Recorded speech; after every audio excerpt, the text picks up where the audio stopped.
Ooh, greetings, fellow armchair Imagineers. Tiki here. And BlueDragonFive. Take a while too.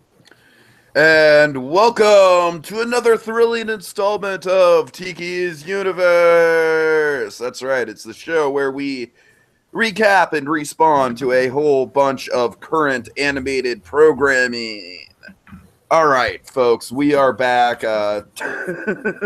Jacob, you and I actually attempted to get through the rest of Milo Murphy's Law. We got 3/4 of the way there, right? Yeah. So we will be coming back with a podcast covering Milo Murphy's Law very soon. We just have to put that all together. But anyways, we're not here to talk about that. Just update you guys because it's been a while, and Milo Murphy's been gone for a while. But we're here, of course, to talk about Samurai Jack, Season 5, Episode 7. I really wish these episode titles had, like, actual titles and not just Roman numerals. XVC. XVCIII. They're three eyes. I mean, I don't know if you guys have noticed, but I haven't even put the titles in the actual, like, video titles of these podcasts. I've just been putting, like, Season 1, Season 5, Episode 1, Episode 2. I knew there was something missing. I couldn't put my finger on it. Technically, this is considered episode 98. Oh, so that means they will be 101 Samurai Jack episodes when all is said and done. Yes. 101 Jackmation Samurai. The next episode is episode XCIX. Then after that is episode C. Then episode C1. CI. All right. Anyways, folks, let's dive right into it. Let's talk through this episode. A lot of Ashi love coming up, but let's first talk about this awesome cold open, which features the return of Aku, and I would say Aku Prime when he's no longer in his malaise. As I said earlier, this is like the most closest to Mako Greg Baldwin's gotten this season. Yeah, sure. Like I said, because he's not in his malaise. Right. This is very much like a classic Samurai Jack storyline. Like, you know, like Jack is he found the portal. Aku pulls him out, and of course, Aku uses the natives to his advantage. And he's like, hey, guess what? I think that was the very last one. And Aku is just like so delightful in his taunting and intimidation of Jack. And he's like, you better watch your stress. You're gonna get a heart attack. What am I saying? Go ahead, get yourself stressed. Of course, it's like a tragic scene and very harrowing, but you just can't help but laugh at what Aku's saying. Yeah. Right. Of course, the opening. The opening is probably my favorite part of the episode. Even I know someone that I'm not going to spend too much time on. So let's just say a friend of mine who's been basically binged off Samurai Jack, and I knew it was going to be right up his alley, and he's enjoyed the heck out of it. So he's gotten into this season and been kind of tracking his progression with it. So he, believe it or not, he wasn't super crazy about this one. The episode in general, or just the opening? In general, he really wasn't crazy about the resolution that Jack faces this episode, and we'll get there when we get there. But the opening is just he's really not crazy about the Mako discrepancy because he loved Mako very much. So it's kind of, I don't know. Well, I mean, at that point, it's like, what are you gonna do, exactly. Right? It's like you either have a person to, you know, to do a very good kind of impersonation, or you just don't have Aku in the series at all. Nevertheless, though, I mean, he loved the opening, though, and the point is, again, he's loved the series. I think he's kind of noticed a difference, and I think just on the whole, though, again, the culmination. This episode is the culmination of kind of getting the classic Samurai Jack episode. Of course. Each episode we've gotten kind of a glimpse of something classic from the Samurai Jack series, and now we've kind of this essentially this is the lost. This is kind of the lost episode, like what they should have ended season 4 on. Honestly, it's like if they had a proper ending for season 4, this would have been it. It would be, oh my god, such a huge, awesome cliffhanger they would have come back to. Again, I just love how something to mention with last episode 6, we got a glimpse of Jack and how they integrated kind of past episodes and they reanimated them to kind of fit the new style. Sure. And I think they've gotten even better because honestly, this Jack looks so on the money to the original series. It's astounding because he is. They got the only way I can describe it's the head shape and the tint. Like Jack has kind of a pale skin tint that they finally got right, along with kind of the rectangular head shape. In the previous episode, you'll notice it doesn't quite match up to this one. I think they got it just perfect with this opening. Like it's absolutely like the original Samurai Jack show, but it has that little dark edge that we see at the end of the tragic note this opening hits upon. But before we get to Oh, sorry. before we get Oh, go ahead. Sorry, I was just go ahead. Sorry. well, yeah. Before we get to that, though, I just wanted to mention if we can go back the opening shot we had. The I love how close Jack was to victory. He was so close to getting home. He was so close to getting home. He found the time portal, and we do the classic Samurai Jack narrative. He gets to a time portal, and he gets to a portal, and he's yanked. He's just yanked at the last possible second. And it's like he's on the hook by Aku, quite literally. He's dragged back by Aku. And we've never in the history of Samurai Jack Tiki, we've never seen Jack get that close. He was literally inside the portal, and that's what made it so tragic. They just pulled up by the scruff of his neck. Mm-hmm. Sure. I mean, I definitely got that, even though I haven't watched through the whole series, because you can definitely sense the desperation. Like every episode of Samurai Jack, you can sense, it's like that's the whole classic quote, "Got to go back," So. And I'm just saying, like they found a way of kind of doing kind of the classic Samurai Jack episode in like 2 minutes without making it kind of a rehash. They didn't like the one thing we never saw Jack gets that super close to it. We've seen him he finds a portal and then something happens, but no, he was that close, and just it's odd that then I understand Jack's frustration, especially after Aku mocking him as we're seeing now. Just saying, just saying like, oh, I think that was the last one, and thus he is absolutely just he's lost his sense of purpose in that moment, which of course fuels kind of the directionlessness that Jack's had in the 50 years in between the show. Sure. I kind of think that. I think that this anger he's feeling now is just this kind of is fueled in that moment of just he's so pissed off at Aku, and he's he's so close to fulfilling his purpose. And now the idea is weighing on him like, I have no purpose. It's again, that momentary loss of purpose just led to all this anger, darkness, and rage that gets brutally unleashed. And I think that's kind of why he lost his sword. I think that's why his sword kind of felt he wasn't worthy anymore, because he lost himself. Mm-hmm. Yeah, I mean, and we see as much through the episode that the sword is kind of more of a metaphysical sort of thing than anything else. I mean, I don't know. I'm not really fully up to speed on like how the sword can like disappear and reappear, if it's like sentient or what. Anything you guys want to weigh in on that? Because you might know more about that than I do. Watch The Birth of Evil. You'll understand more about how the sword came to be. Okay. I'll explain when we get to kind of the thing at the end. Sure. Feeds into that. I'll give you. But seriously, watch Birth of Evil. It's awesome. It even won Primetime Emmy Award. I'll keep that in mind. Okay, this is a huge moment. So the episode began with, interestingly, I love how this pays off in the episode. That we see, and classically in Samurai Jack, of course, Jack is always kind of meeting folks, and he's really in tune with nature. He's really kind of a nice centered sort of guy, Samurai Jack. So it's really nice, but these adorable little kind of rams, kind of like sheep rams. I don't know if kind of breed a ram. I don't know. Point is, these adorable little rams are like the cutest design you've ever seen.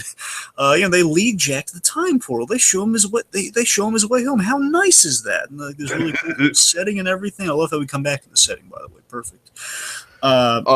This action, though, very much calls to mind the ending of episode 5, right? Yes, very much so. Yes. Yeah. Only this one, and again, maybe, and that just saying, the image we have now, just kind of Jack with his hands like that, and just kind of like in the horror of the action in front of him, is directly, as Tiki says, it's kind of directly like the ending of the episode. And I think maybe that's in a sense it's very intentional. It's like that's the kind of thing he does in that similar trauma vein. Yeah, I mean, Jack is just very, very sensitive to the loss of innocent life, especially when it's at his hands. Yeah, it's kind of Mike Ehrmantraut kind of quality to him there. Yes, and I tell you again, Tiki, I love how they kind of reinvented the wheel of like, how can we really traumatize Jack and get him to kind of lose his sword, but also communicate all this other stuff? Well, we have him with his own hands. Again, he's not killing a human because we saved that for this season. Right. we have him do the next best thing. He killed kind of an innocent in all this, and it was a manipulation by Aku, just showing like how. I really love what they're saying with Aku here. We never really got this too. It's extrapolating what we get with Aku in the series, where Aku again, he's kind of like the. I'm just trying to think of the analogy here. He's kind of like the like a playground bully. I basically see it as like it's kind of what he was always implied to be doing in the background of the original series. Yeah, it's like he's evil as a playground bully, but he's like a playground bully who doesn't realize how horrible his acts are. He doesn't realize the evil in his actions. He's doing it like on a whim, like just like, hey, I'm just gonna kick the guy while I'm gonna kick mud in his face, which he does here. I'm going to leave you with some playmates while I've ruined your life. Again, he's not really thinking this will completely crush the samurai. He's thinking, oh, I'm gonna make things inconvenient for Jack. I'm gonna leave him like a little play date, and then he leaves. He doesn't realize he's doing this to Jack, and that's what makes Aku again. He's like a school bully essentially for yeah, for Jack. right. That is a very good comparison because essentially he's just like kind of like venting his frustration on Jack, and kind of like, whereas he doesn't realize just the depths of despair that he's about to send Jack into. And we've seen that with Aku now. Aku not realizing if Aku stuck around to see his handiwork, he would realize, oh my god, Jack lost a sword. I could finish him off here. But again, exactly. It's like a playground bully mixed with a Bond villain. Of like, I'm not going to watch my nemesis get defeated. I'm just going to assume it. I'm just going to assume I inconvenienced him in some way, not realizing, oh my god, I scarred him for life, and that's why 50 years later he's still around. Because remember, like he is the guy who like noticed that. Basically pointed out their formula in an episode. He's like, I'll assume we'll probably just live through it anyway.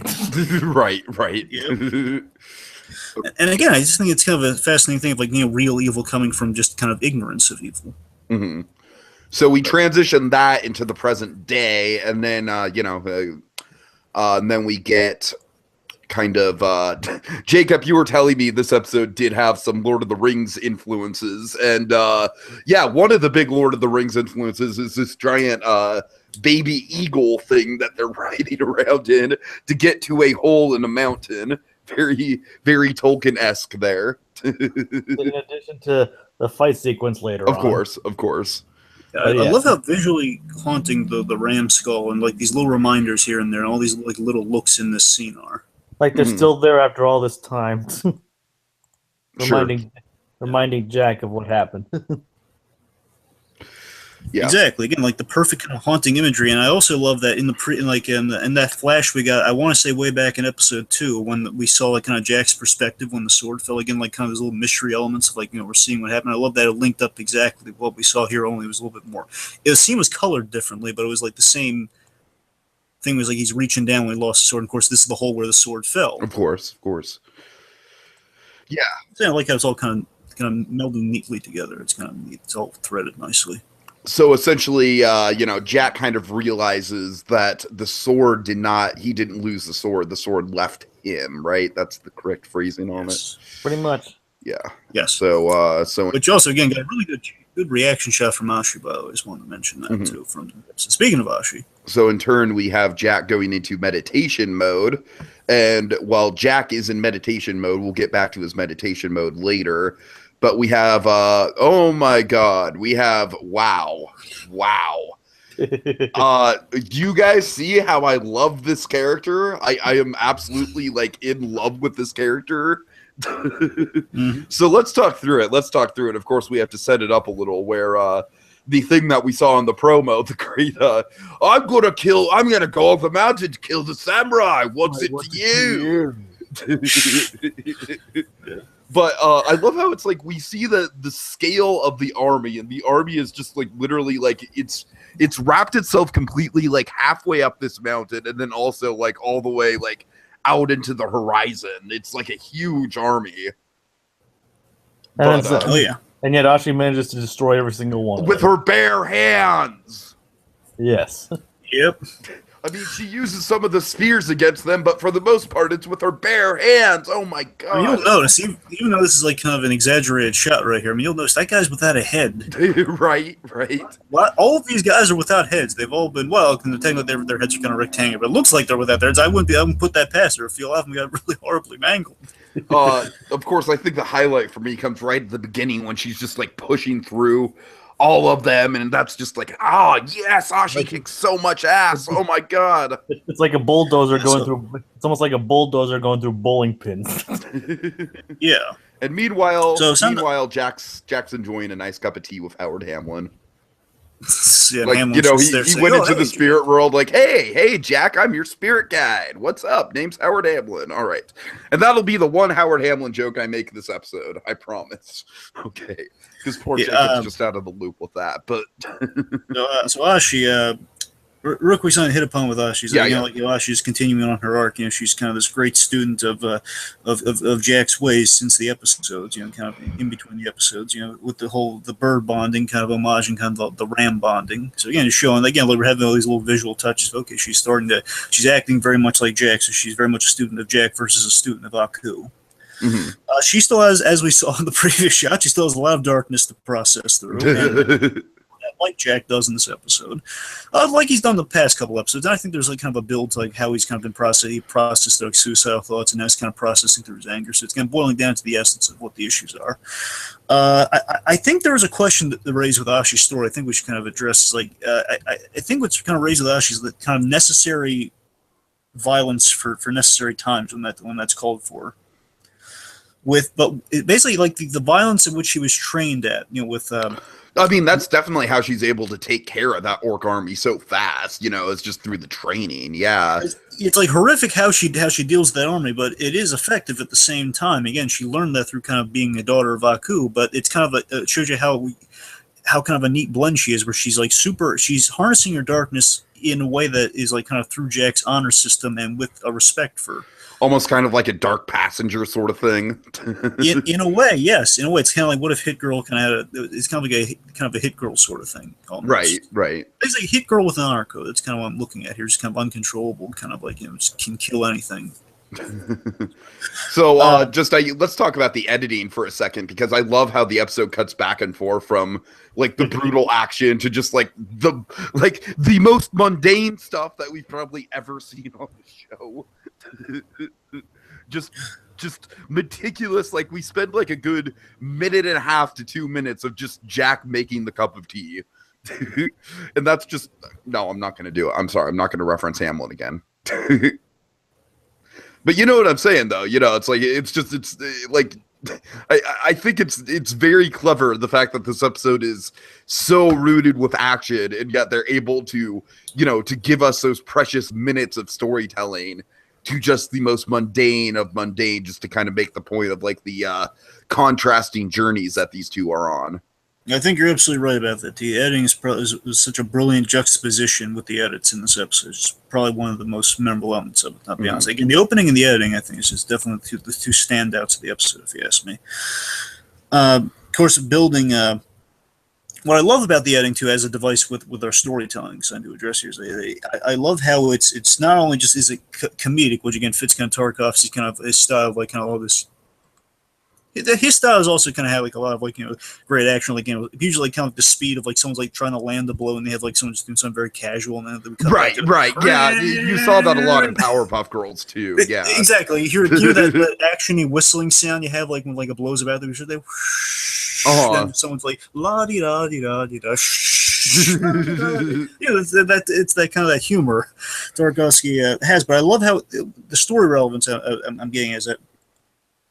I love that Jack it shows kind of what Jack's been processing kind of visually too. It's like while Jack is he's kind of going through, as the episode continues, we have kind of all this tranquil stuff Jack's been going through juxtaposed with Ashi going through all her stuff, and kind of all this increasing violence and horror versus like kind of this wonderful tranquility of this kind of this meditative right journey he's on.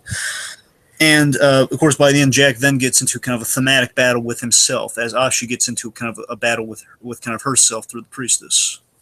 Yeah, and this is great. This is, we've been building this up, of course, throughout the whole season so far, and I think it's a very satisfying kind of conclusion. I love the action, first of all. I love how we don't even really know it's the priestess until she reveals herself. It's just like she sees someone climbing the mountain to kill Jack after she devoured all the orcs.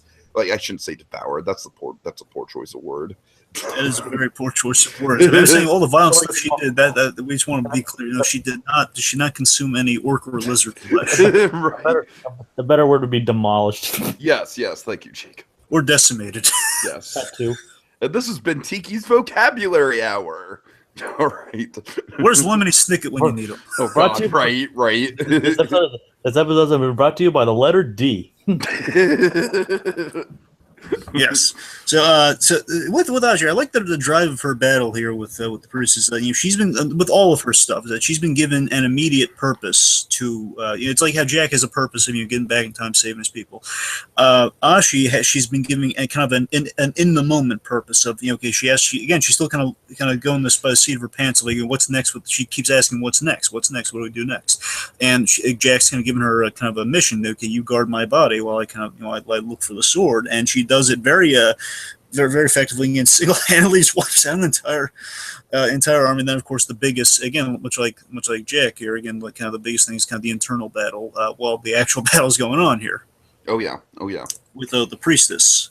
It's a great mirror, by the way, to the opening where we had Jack and Aku fighting. We have kind of the representation of Aku and the representation of Jack in the modern day, going in the darker modern day, going at it. Again, Ashi being the rehabilitated kind of agent of Aku now on Jack's side, and of course the priestess being just the celebrating all of Aku's accidental evil.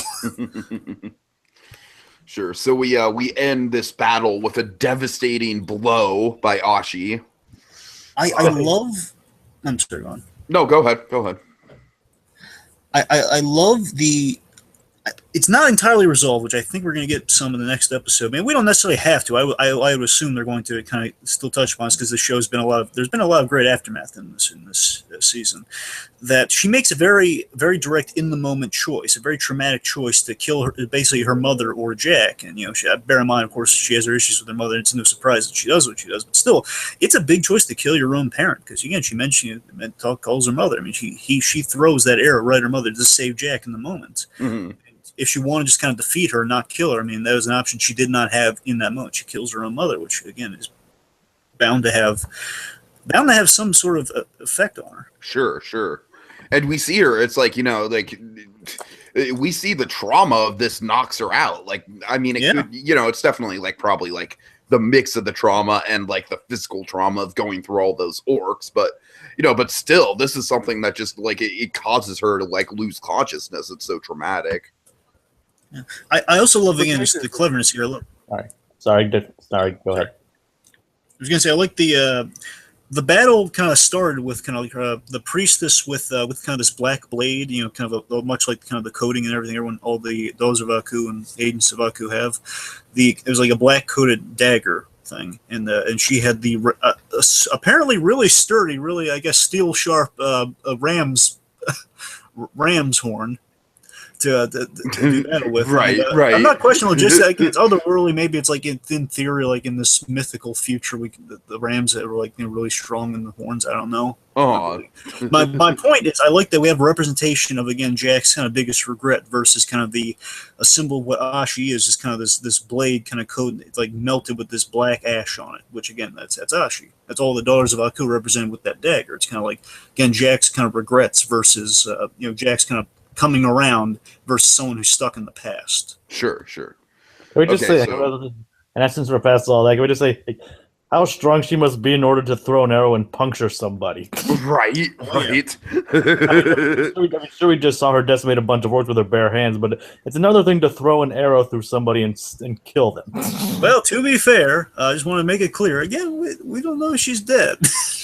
Well, it's very likely that she's dead. Okay, let me rephrase that. Throw an arrow and still hit a target in such a force that causes them I agree. Yeah.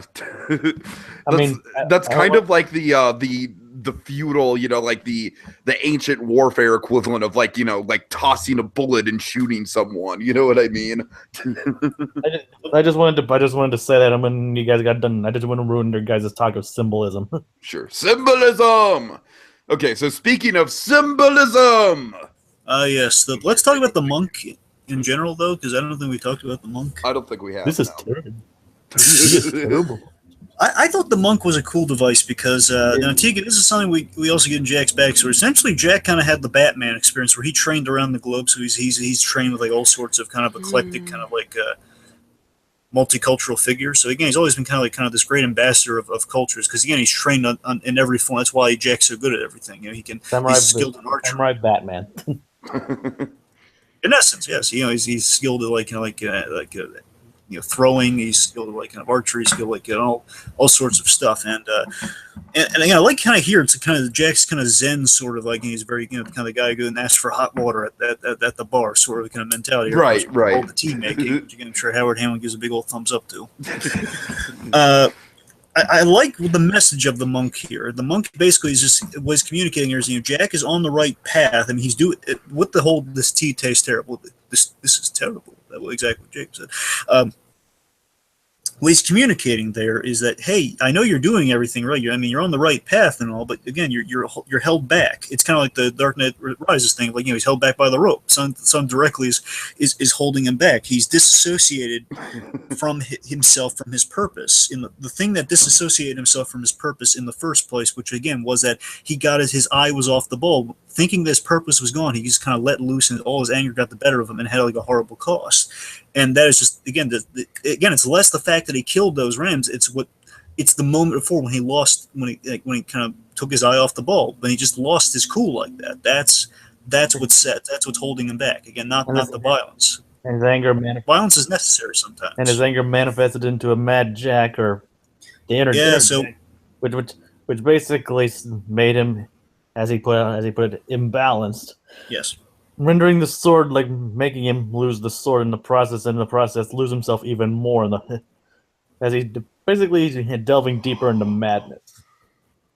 Yes, essentially, Tiki, my interpretation based on this episode is that the sword kind of had like a Moliorn effect, like with Thor and his hammer. Basically, it didn't think he was worthy anymore after he lost his cool like that. So that's why when it fell down, it physically did fall down the pit. I'm just assuming maybe it just over in the 50 years, or again, I believe it's 50 years. I mean, they don't necessarily say when, but it could be like 25 years and change. I don't know. The point is, the sword probably disappeared because, again, again, not worthy. Right. Okay, so let's transition into after Jack kind of. I'm sorry. Go ahead. Hold on the image of this. Something we need to address, and this is a fan theory going around here, and a lot of people have labeled this guy here as Mad Jack. Now, Tiki, you're familiar with Mad Jack a little, aren't you? Should I be familiar with him? No, I'm just saying it's kind of I wouldn't be surprised if you just look into Samurai Jack period, you might see. It doesn't matter. The point, in Samurai Jack, and this is kind of like a sort of like I call it a nostalgic fair because it takes me back to an episode of Batman animated series. It's a very similar idea. Our hero versus an evil version of himself, or a doppelganger of himself, only Aku basically made a duplicate of Jack, and that was fueled by Jack's anger and his rage. And a lot of people are saying this is them bringing back that idea of like Jack got angry, and that is represented by Mad Jack. I still think it's connected to the id, so I don't think it's Mad Jack, but it would be interesting if just Jack has never really lost his cool like that, and this is just the ultimate manifestation. I'm just saying because it's in his head, I'm thinking it's more of the ids and everything. That's why he's referred to as Inner Jack. Well, yeah, it's the thing. I'm just saying everywhere, like if you look on the wikis and stuff, they still call this guy Mad Jack. I just wanted to kind of correct that. I don't think it's supposed to be the same. I mean, I don't really have an opinion either way because honestly, I don't think it's Mad. Honestly, I don't think it's Mad Jack either.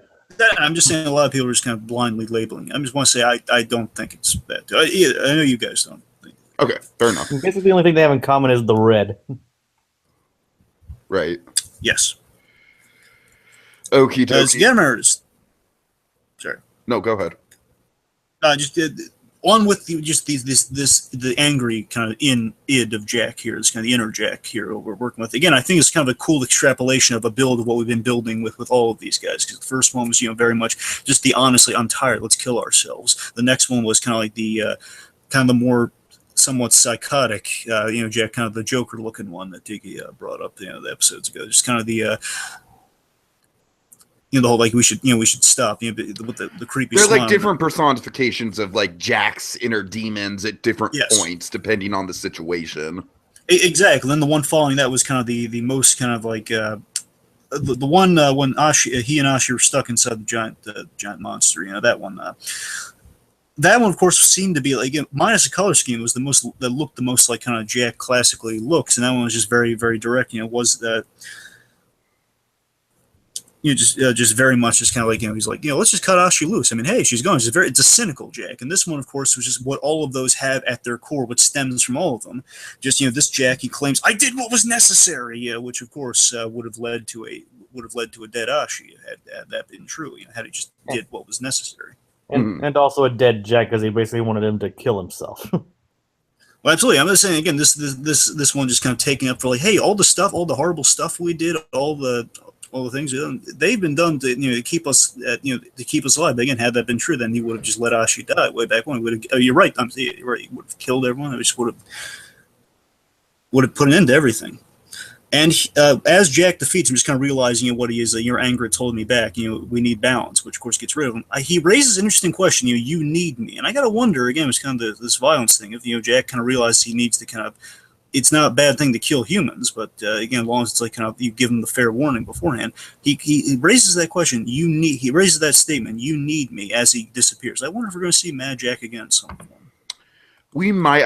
We could see him just speculating. We could see him like during a low of low moment in episode 9 or something like that.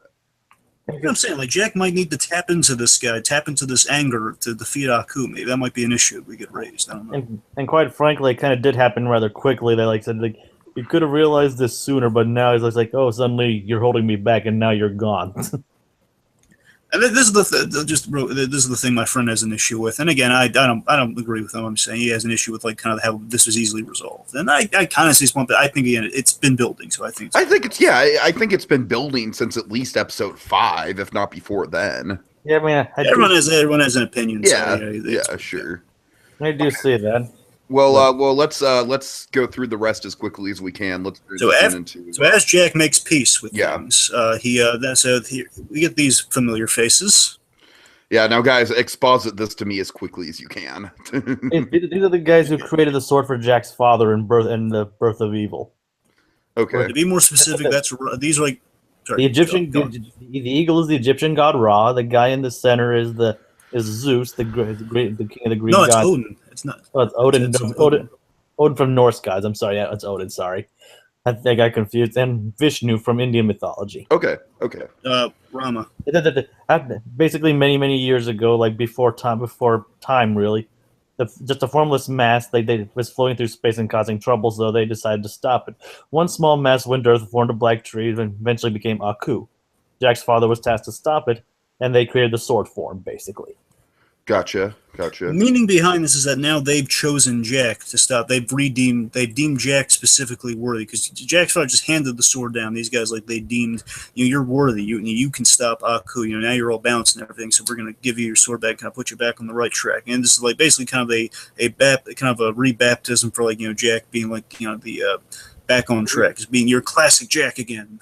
A rebirth, reincarnation kind of thing. Yes. And speaking of classic Jack, we get this great Legend of Zelda shot. Da da da da. Jack is back. What do you guys think of him? Just like the facial hair just instantly disappearing.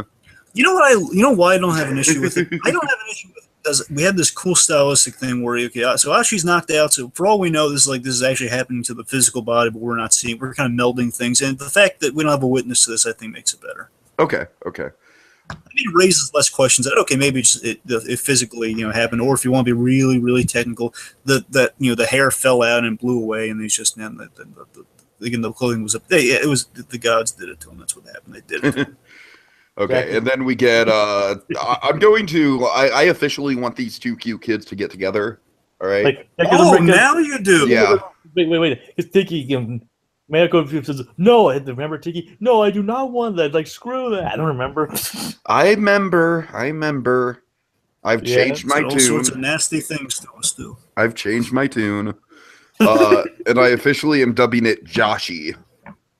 Oh, that's great. Joshi. Oh God! I guess the naysayers would call it Ek then. Oh God! But how adorable are these two together now? I mean, yeah.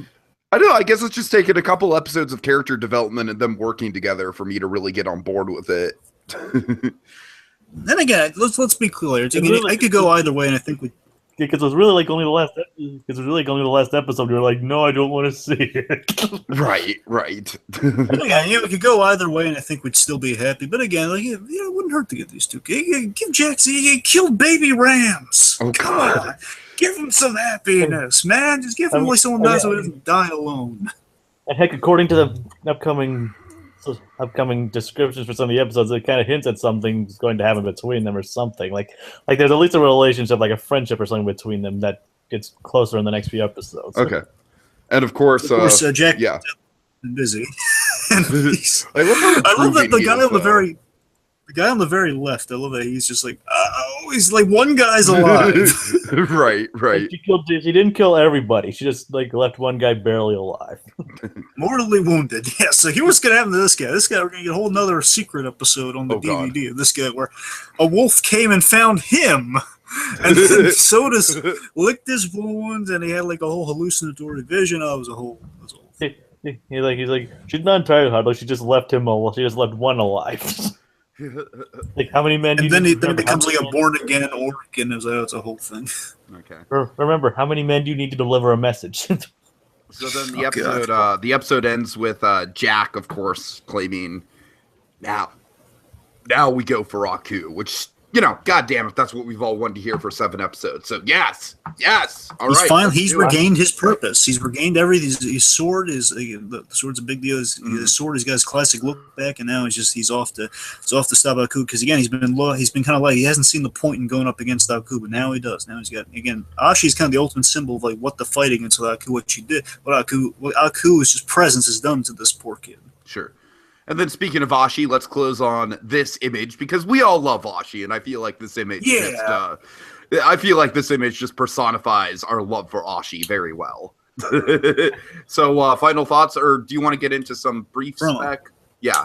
Okay, go ahead. Okay. I mean, the promo doesn't really show much. They're being chased by something. I'm getting a major alien vibe. Right. Yes, me too. You're right. It's kind of like the opposite end of the spectrum. Like this episode had influences from Lord of the Rings. And the next one is... Yeah, sci-fi versus fantasy. So I think Jack and Ashi are in one of Aku's scientist labs, because remember, he has a lot of scientists working. They build all the robots and stuff too. Okay, right. Scientist. You saw them in like an earlier episode. Like, oh god. Okay, hold on. What if we saw a whole assembly line of Scaramouches? Hey, man. Well, hey, babe. The ones with personality are usually kind of like robots like androids on themselves. Okay, so I don't know. Fair enough. However, Scaramouche will need a body. Yes, he will. If Aku doesn't kill him, he will need a body. A whole line of number three bounty hunter in the world. Oh god! Actually, I'm going to predict right now that Scaramouche is trying to break into this lab as Ashi and Jack are, and they're just like unaware that each other are there. That'd be kind of cool. But I don't say, again, he's going to Aku's place versus not a lab. Yeah, I guess, but I mean, I'm just saying, like, if he's like, screw this, babe, I need a body if I'm gonna get all the way to Aku. We'll see. Well, the point is they're pursued by the monster, and you're right, Jake, very big alien vibes. So yeah, speculation purely. Broadly, let me throw this at you guys, just broadly for the episodes.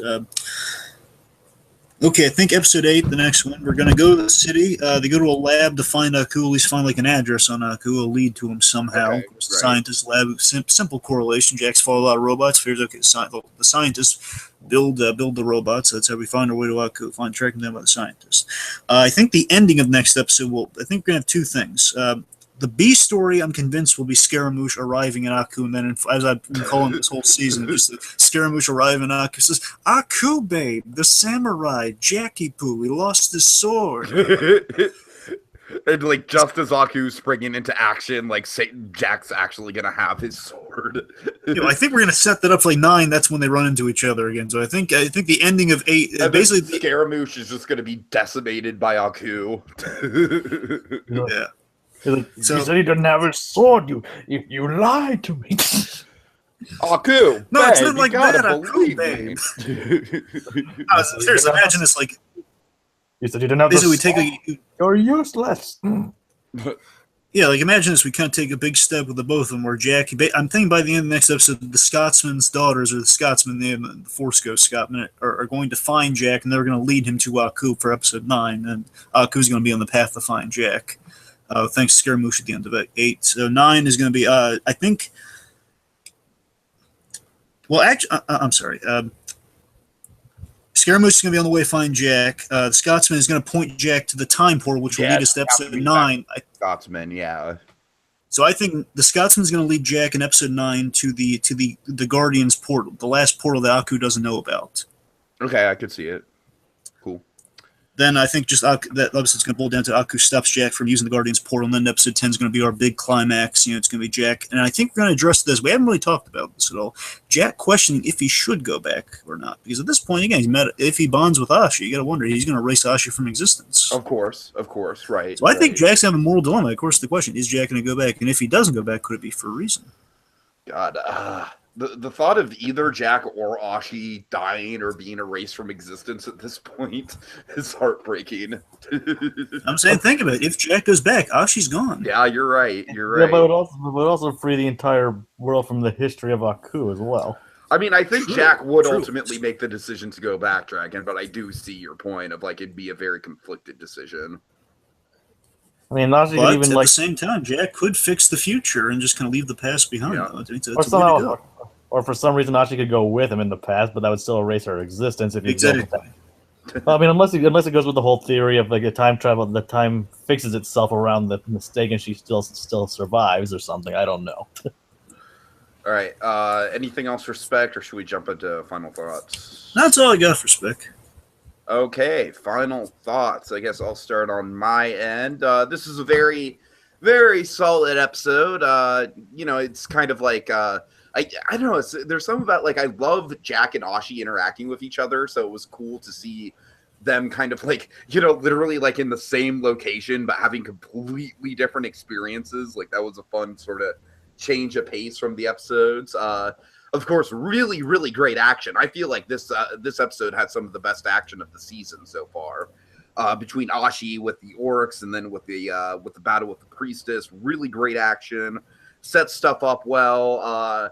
The only thing I will agree that it is kind of like kind of stretching the narrative a little bit for Jack. But as you said, we've kind of come to the it's been a bit of a build up to this, so I'm fine with it. So plus we have to work with the short time of the season. Of course. So overall, probably not like not the. Again, I hate to rank these. It's probably like not number 1 or 2 in terms of the episodes, but it's high up there. Yeah, I really like this one a lot. Okay. I'm done. I had to agree. Probably not my favorite of these episodes, but it's still up there. I mean, like I don't think there's been a single bad episode this season. I mean, I think last episode was like the closest we got to a bad episode just because of the clip show kind of nature of it. I mean, even then, it wasn't really horrible. Right. but like I said, even a bad episode of Samurai Jack is still better than a lot of other stuff you'll see on television. Of course. But even then, like, yeah, I do like this episode. I mean, this episode proves that this show can be anything it wants to be, and still can do anything. So, and still be one heck of a ride, and we can't wait to see how it goes from here. Sure. Dragon? I really... No, go ahead. I'm just cueing you. Episode I thought was great. Again, the opening, the editing, I think again strongest elements. Very satisfying, very well executed. Now Jack is back and he's on the ball, and again I think they really kind of packed this with a lot of really great plot, great action. Again, some good kind of some payoff, some inner turmoil going on. Again, really visually well told. It's again in my opinion far superior to last episode 6. Again, not bad by any stretch as we kind of said, but just weakest of season 5. episode 6. So this one very strong. This one would be high up there for me. Again, it's kind of I don't want to just instantly say favorite, but I'm saying it's in top 3. I'll give it top 3. Okay. I really like it. I mean, we have a lot of really good ones to sift through. Again, so that opening really had me on a lot of levels, and I like how we've reached the point where we've kind of melded things. And the last thing that kind of to complete the circle is Jack and Aku kind of meeting each other again after we've seen kind of what set Jack off. Sure. All right, folks. Well, that will do it until next week, where we talk about even more Samurai Jack. What Jack? He's got to get back. Back to the past. Samurai Jack. Back. I'm going off the mountains. Kill the samurai. What's it to you?